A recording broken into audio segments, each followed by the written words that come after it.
درود بر یعقوب نبی.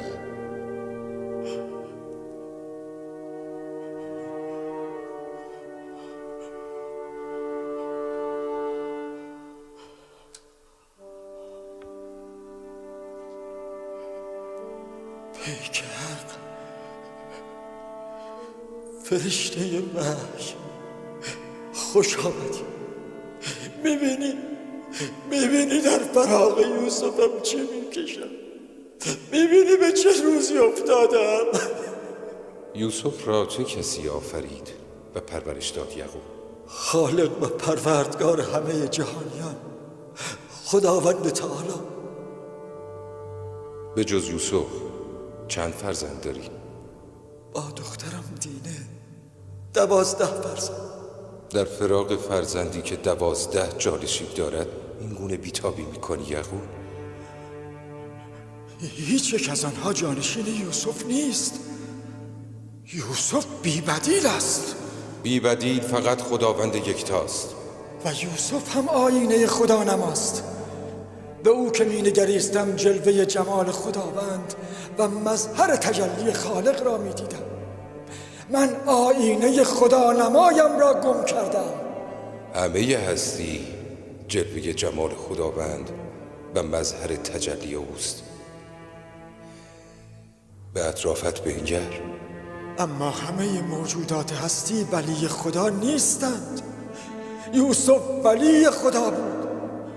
من آینه خدا نمایی را گم کردم که بر من ولایت داشت.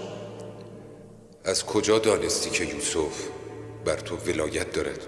از آنجا که در خواب مرا در حال سجده خود دیده بود. خداوند غیور است. تو را یک دل بیش نیست یعقوب. در یک دل 2 دوست نمی گنجد. وای پروردگارا،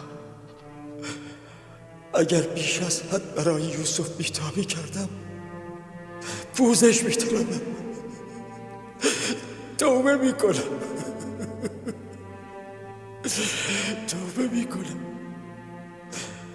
من یوسف را جانشین خداوند می‌دانستم، نه شریک او.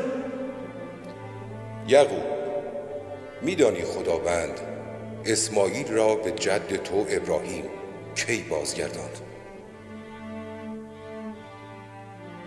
زمانی که خداوند گوسفندی را به جای اسماعیل برای قربانی فرستاد. نه، زمانی که ابراهیم حاضر شد اسماعیل خود را در راه خدا قربانی کند، اسماعیل به او بازگردانده شد.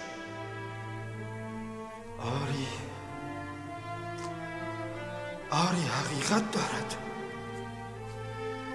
من هنوز از اسماعیل های خود نگذشتم.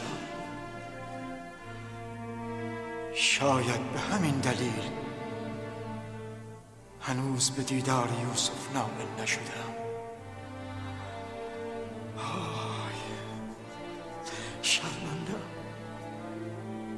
شرمنده.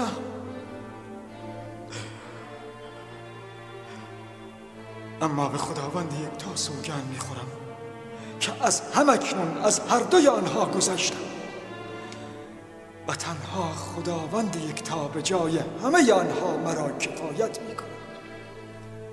بعد از هر شدتی گشایشی است.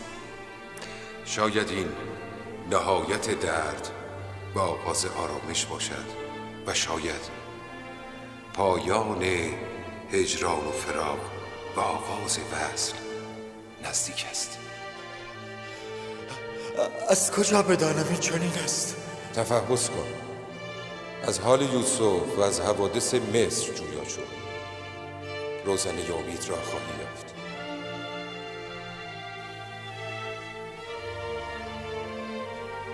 پیک حق، فرشته وحی، کجایی؟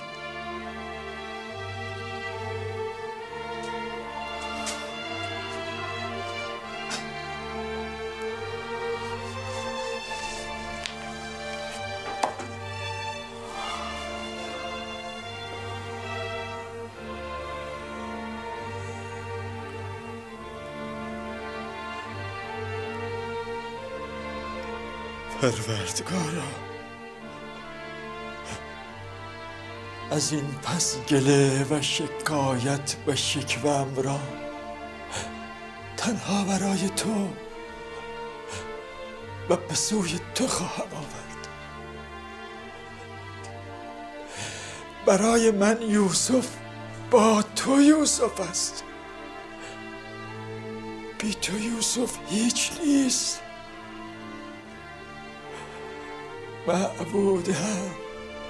معبودم، من تنها تو را می پرستم و از تو یاری می طلبم. یوسف آینه جمال تو بود، من در آینه می نگریستم تا تو را ببینم. آینه که خود دیدن ندارد.